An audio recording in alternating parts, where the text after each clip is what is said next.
Hello, and welcome to 5 Minute Math. Today we are looking at the sixth grade concept of area and volume. This is 6.8D Readiness Practice, the intermediate version. If you are interested in exploring the 6.8D Readiness Practice for the proficient or advanced versions, or the Readiness Practice resource line with any other standard, you can find those by using the link in the video description. So we've got two different shaped tiles here. They almost form a trapezoid if we were to put them together, but we're going to need to look at them separately. So we have a parallelogram. It's got a base of 12 centimeters. And we've got a height of 7.2 centimeters. So the height is not going to be one of the sides. It's going to be this dashed line, which shows that it's not a line that already exists within the shape, but we need the height to be straight up and down. It needs to be vertical, not slanted. Now we have our triangle. We got a base of 9, and then we've got a height of 7.2, so we'll do the same thing right here. And we'll say 7.2 cm. All right, so now we need to find the total area in square centimeters covered by each type of tile. So our parallelogram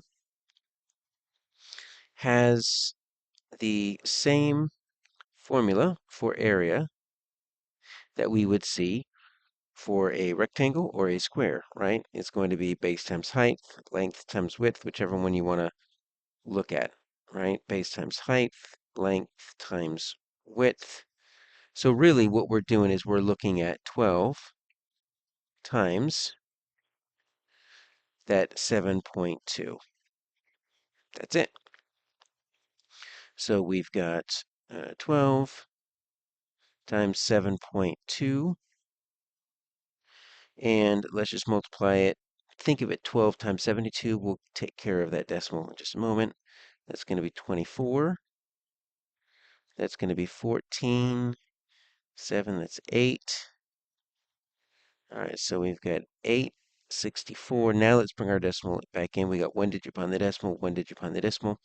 So this is going to equal 86.4 square centimeters. You can write square centimeters. You can write centimeters with a little exponent too.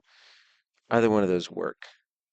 So that is the area of our parallelogram. Now our triangle has a slightly different. It has 1/2 base times height. And so let's write our 1/2 base times height. And so we've got our 1/2.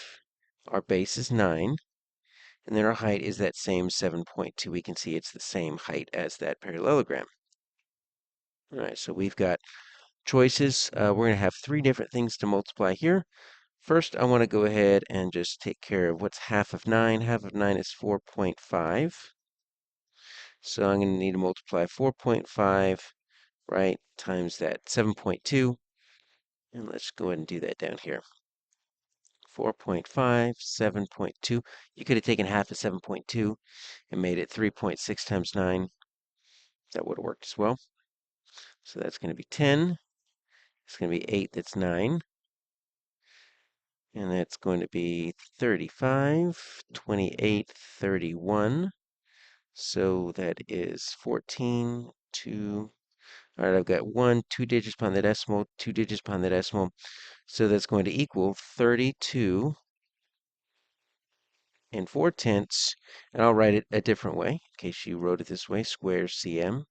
That works. And that is going to be the area for our two shapes. So we have a toy block shaped like a right rectangular prism.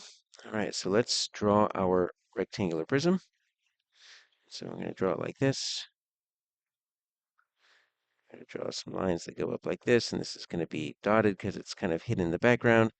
We're going to try to draw something that is parallel to what we have at the first base as our second base. Close enough. There we go. There's our right rectangular prism. We've got a length of 4 inches. And we have a width of 2.5 inches. This is not drawn to scale. Should have, if I wanted to draw it to scale, I would have made it a little bit shorter, but that's fine. That's 2 inches. I just wanted to visually represent this here. So volume is two different things we can look at. We can look at it as base times height. Now this is a big B here, or length times width times height. Since they gave us all three, we could go ahead and just multiply all three. If they ever give you just two, the base means the area of the base. That's what that means right there, area of the base. But they give us all three. So let's just do 4 times 2.5 times 2. I'm going to go ahead and double 2.5, and that's going to be 5. So here we go. We've got 20. Now, we need to find our unit. It's either going to be inches with the 3, that's cubic inches, or you might write the cubic out, cubic inches. Either one of those work, and that is our volume. Pretty straightforward, except for having to deal with that decimal. Now we need to draw and write equations for 3 different shapes that have an area of 36 square inches. All right. Well, we can start pretty simple here. 36 square inches, that is a perfect square. So let's draw a square, right? And let's say I've got 6 inches. So 6 inches. So I can say area equals side times the side, right? So area equals 6 times 6. Area equals 36 square inches. I could draw a rectangle if I want to. So let's do this, and let's make it long and skinny, right? I could do, let's call it 2 inches. Let's call this 18 inches. Obviously, there's a lot of different options here, but I can say area equals length times width. So area equals 2 times 18.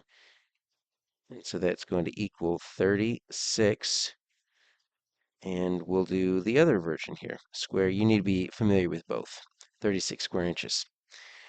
I could do another rectangle if I wanted to. You can't do another square. It's only going to be a 6 and a 6. But let's do a triangle, just for fun. All right, so let's do a triangle, and we're just going to have to kind of estimate here. Remember, our area for the triangle, I'm going to draw it out to the side, equals 1/2 base times height. So what I need is I need a base times height that is going to be double 36, because I'm going to have to take half of it to get down to 36. So let's come up with something that is going to be double of 36. So double 36 is going to be, or simple thing is we could make the base 2 and the height 36, but it's going to end up being 72, right? So let's say we've got this as 8 inches, and we've got our height as 9 inches. That would also work. The target here is 72, because I'm going to do 1/2 9 times 8, and then really I'm going to simplify the 1/2 times 8 to give me 4, so I'm going to do 4 times 9. So there we go. I've got my 36, also square inches, even though it's the shape of a triangle. So technically that triangle, if we measured it out correctly, would have the exact same number of squares as the square and the rectangle. If you're interested in exploring the 6.8D Readiness Practice for the proficient or advanced versions, or the Readiness Practice resource line with any other standard, you can find those by using the link in the video description.